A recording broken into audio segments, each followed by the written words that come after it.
안녕하세요. 역사백과입니다. 오늘 알아볼 인물은 조조에게 형주를 넘기는데 앞장섰던 괴월입니다. 괴월의 출생 시기는 구체적으로 전해지지 않고 있으며 서기 214년 사망했습니다. 자는 이두입니다. 괴월은 형주자사 유표의 신하입니다. 190년 형주의 도적이 출몰하자 유표에게 도적들을 꾀안해 사로잡을 것을 주장했습니다.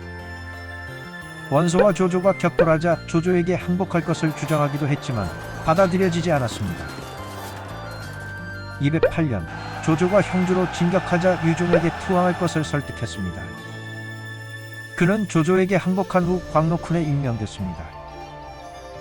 삼국지연의에서는 괴량의 동생으로 등장합니다. 안녕하세요. 역사백과입니다. 오늘 알아볼 인물은 반동탁 연합을 촉구하는 경문을 돌린 교모입니다. 교모의 출생 시기는 구체적으로 전해지지 않고 있으며 서기 191년 사망했습니다. 자는 원희입니다. 교모는 연주자사와 동군태수를 역임했습니다. 189년 대장군 하진이 계획한 십상시 토벌 계획에 참가했습니다. 하지만 하진이 살해된 후 동탁이 집권하자 공문서를 알조해 반동탁 거병을 촉구하는 호소문을 돌렸습니다. 190년 반동탁 연합군이 결성된 후 유대에게 살해됐습니다. 안녕하세요. 역사백과입니다. 오늘 알아볼 인물은 황제를 자칭한 원수를 끝까지 지키다 최후를 맞은 교유입니다. 교유의 출생 시기는 구체적으로 전해지지 않고 있으며 서기 197년 사망했습니다. 교유는 원술의 휘하 장수입니다. 193년 원술이 구광군 지역에 새로운 거점을 마련했을 때 장원과 함께 핵심 장수가 됐습니다. 197년 원술이 조조와의 전쟁을 일으켰을 때는 장원, 악취, 이풍, 양강 등과 함께 요격군의 선봉에 섰습니다. 하지만 수춘 국경에서 조조군과 싸우다 우금에게 죽임을 당했습니다. 안녕하세요. 역사백과입니다. 오늘 알아볼 인물은 종해와 강유의 반란을 사전에 알려 이를 막았던 구건입니다. 구건의 출생 시기와 사망 시기는 구체적으로 전해지지 않고 있습니다. 구건은 위나라 장수입니다. 263년 호열의 추천을 받아 종해의 부장으로 총나라 정벌전에 참전했습니다. 총나라 멸망 후 종해가 강유와 반란을 꾀한다는 이야기를 듣고 호열의 아들 호연에게 알렸습니다. 결국 호연이 사마소에게 알려 종해와 강유의 반란은 실패했습니다. 안녕하세요. 역사백과입니다. 오늘 알아볼 인물은 장순이 반란을 일으키자 이에 호응의 약탈을 자행한 오한의 수령 구력거입니다. 구력거의 출생 시기와 사망 시기는 구체적으로 전해지지 않고 있습니다. 구력거는 묘서 오한의 수령으로 168년 5천여 명을 거느리며 왕을 자칭했습니다. 187년 중상태수 장순이 조정의 반기를 들자 동시에 유주, 기주, 청주, 서주 등 사주를 약탈했습니다. 189년 유주목 이후의 회유책에 자진 철수했습니다. 구력거 사망 후 조카인 답돈이 그의 지위를 이어받았습니다. 안녕하세요. 역사백과입니다. 오늘 알아볼 인물은 총나라 역사상 최고의 자리에 올랐던 구부입니다. 구부의 출생 시기와 사망 시기는 구체적으로 전해지지 않고 있습니다. 자는 효홍입니다. 구부는 총나라 장수로 수차례 전공을 올려 좌장군에 올랐습니다.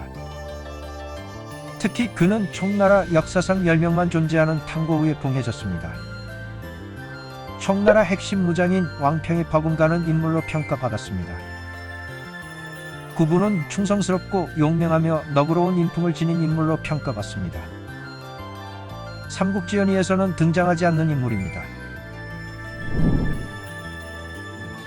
안녕하세요. 역사백과입니다.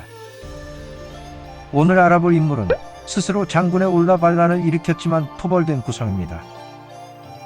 구성의 출생 시기는 구체적으로 전해지지 않고 있으며 서기 187년 사망했습니다. 187년 장사에서 스스로 장군을 칭하며 1만여 명의 군사로 반란을 일으켰습니다. 봉기 한 달 뒤 장사태수로 임명된 손견에게 붙잡혀 처형됐습니다. 구성에게 호응의 반란을 일으켰던 주조와 곽성마저 토벌한 손견은 오정 후에 봉해졌습니다. 안녕하세요, 역사백과입니다. 오늘 알아볼 인물은 훌륭한 정책으로 위나라의 국고를 회복시킨 구견입니다. 구견의 출생 시기와 사망 시기는 구체적으로 전해지지 않고 있습니다. 자는 잔이입니다. 구견은 동난으로 잠시 요동이 있었지만 이후 조조를 섬겼습니다. 조조 휘하에서는 둔전 정책을 시행해 5년간 국고를 회복시켰습니다. 211년 마초와 한수가 관중에서 반란을 일으켰고 이들을 토벌하기 위해 조조가 출정했을 때 후방을 지켰습니다.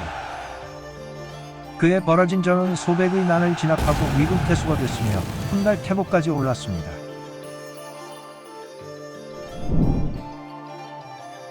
안녕하세요, 역사백과입니다. 오늘 알아볼 인물은 위나라의 대항해 반란을 일으키다 죽음을 맞은 구견입니다. 구견의 출생 시기는 구체적으로 전해지지 않고 있으며 서기 220년 사망했습니다. 구견은 서평 지역에서 활동하던 군벌입니다. 215년 장석 등과 함께 관중 군벌 한수를 죽인 후 한수의 머리를 조조에게 보냈습니다. 220년 조조 사망 후 위나라의 반기를 들었지만 금성태소 소칙에게 항복했습니다. 조기 즉위 후에도 반란을 일으켰지만 소칙의 계략에 빠져 결국 살해됐습니다. 안녕하세요, 역사백과입니다.